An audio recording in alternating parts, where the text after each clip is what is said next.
ಕಾಂಗ್ರೆಸ್ನವ್ರು ಏನ್ ಹೇಳ್ತಾರೆ ಅಂದ್ರೆ ಈ ಗ್ಯಾರಂಟಿನ ಕೊಡ್ತಾ ಇರೋದು ನಾವು ಬಡವರಿಗೆ, ಇದು ಬಿಜೆಪಿ ಜೆಡಿಎಸ್ಗೆ ಸಹಿಸ್ಕೊಳ್ಳಕ್ ಆಗ್ತಾ ಇಲ್ಲ.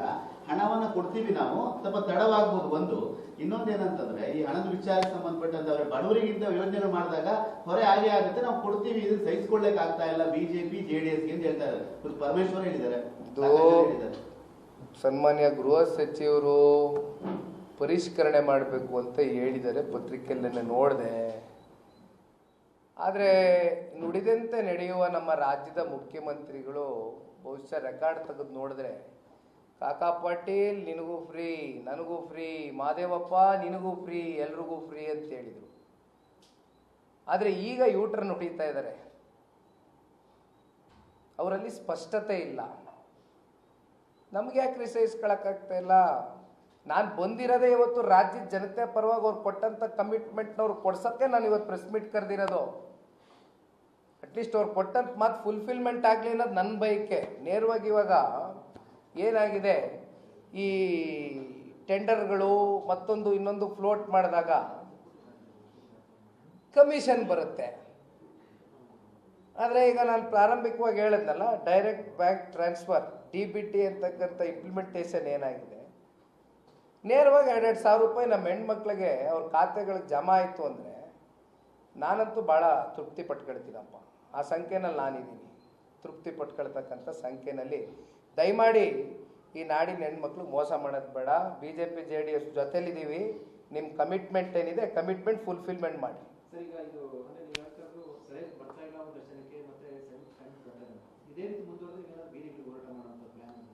ಅಂತ ಅನಿವಾರ್ಯ ಪರಿಸ್ಥಿತಿಗೆ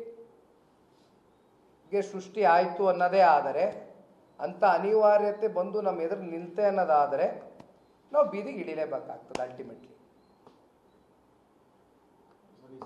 ರಾಜ್ಯ ಸರ್ಕಾರದ ಬಳಿ ಹಣ ಇಲ್ಲೋ ಹೊಂದಕ್ಕೆ ಆಗ್ತಾ ಇಲ್ವಾ ಅಂತ ನಿಮ್ಮನೆ ಅದವರು ಉತ್ತರ ಕೊಡಬೇಕು.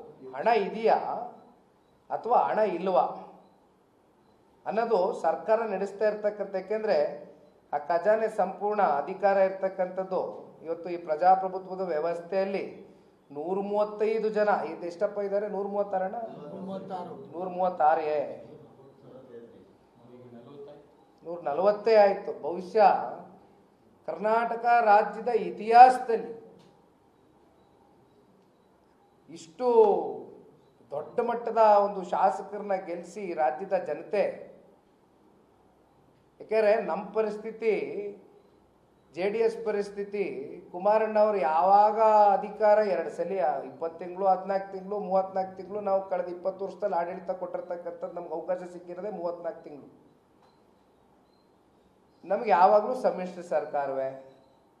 ನಾವು ಯಾವಾಗಲೂ ಇನ್ನೊಬ್ರು ಹಂಗಲ್ಲೇ ಸರ್ಕಾರ ಮಾಡಿದ್ದೀವಿ.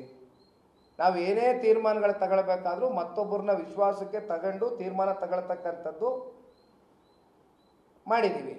ಆದರೆ ಇವ್ರಿಗೆ 135, 136, 140 ಎಷ್ಟೋ ಕೊಟ್ಟಿದ್ದಾರಲ್ಲ ಜನ ಇವತ್ತು ನಂಬರ್ಸು. ಇಷ್ಟು ಸಂಪೂರ್ಣವಾದಂಥ ಬಹುಮತ ಕೊಟ್ಟಂಥ ಸರ್ಕಾರವೇ ಇವತ್ತು ಈ ಮಟ್ಟಕ್ಕೆ ತಗೊಂಡು ಬಂದು ಬೀದಿ ನಿಲ್ಲಿಸಿದ್ದಾರೆ ಅಂತಕ್ಕಂಥದ್ದಾದರೆ ಕಾಂಗ್ರೆಸ್ನವರು.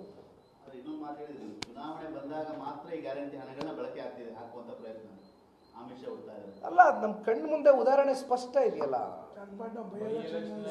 ಸ್ಪಷ್ಟ ಇದೆಯಲ್ಲ. ಈ ಕಣ್ಣು ಮುಂದೆ ಬೈ ಎಲೆಕ್ಷನ್ಗೆ ಯಾಕೆ ಹೋಗ್ತೀವಿ? ಅದಕ್ಕೆ ಹಿಂದೆ ನಡೆದಂಥ ಸಂಸತ್ ಚುನಾವಣೆನಲ್ಲಿ ನೋಡಿದ್ರಿ 4 ತಿಂಗಳು. ಈಗ ಅದನ್ನೇ ನಾನು ಹೇಳಿದ್ದು, ಕಿಸಾನ್ ಸಮ್ಮಾನ್ ಯೋಜನೆ ನರೇಂದ್ರ ಮೋದಿಜಿಯವರು ರೈತರಿಗೆ ನೇರವಾಗಿ 2,000 ರೂಪಾಯಿ 4 ತಿಂಗಳಿಗೊಮ್ಮೆ ಕೊಡ್ತಕ್ಕಂಥ ಸ್ಕೀಮ್ ಏನಿದೆ, ಎವ್ರಿ 4 ಮಂತ್ಸ್ ಚಾಚು ತಪ್ತೀರಾ, ವರ್ಷಕ್ಕೆ 6,000 ರೂಪಾಯಿನ ಇವತ್ತು ನರೇಂದ್ರ ಮೋದಿಜಿಯವರು ಕೊಡ್ತಾ ಇಲ್ವೇ? ಕೇಂದ್ರ ಸರ್ಕಾರ ಕೊಡ್ತಾ ಇಲ್ವೇ? ಅನ್ನಭಾಗ್ಯ ಕಥೆ ಏನಾಗಿದೆ? 4 ತಿಂಗಳಿಂದ ಹೋಗಿಲ್ಲ. ಕೇಂದ್ರ ಸರ್ಕಾರದ 5 kg ಬರಲಿಲ್ಲ ಅಕ್ಕಿ ಅಂದರೆ ನಾಡಿನ ಪರಿಸ್ಥಿತಿ ಏನು? ಅದಕ್ಕೂ ಇವ್ರದೇ ಫೋಟೋ ಹಾಕಿ ಸ್ಟ್ಯಾಂಪ್ ಹಾಕಿ ಎಂಬೋಸ್ ಮಾಡಿ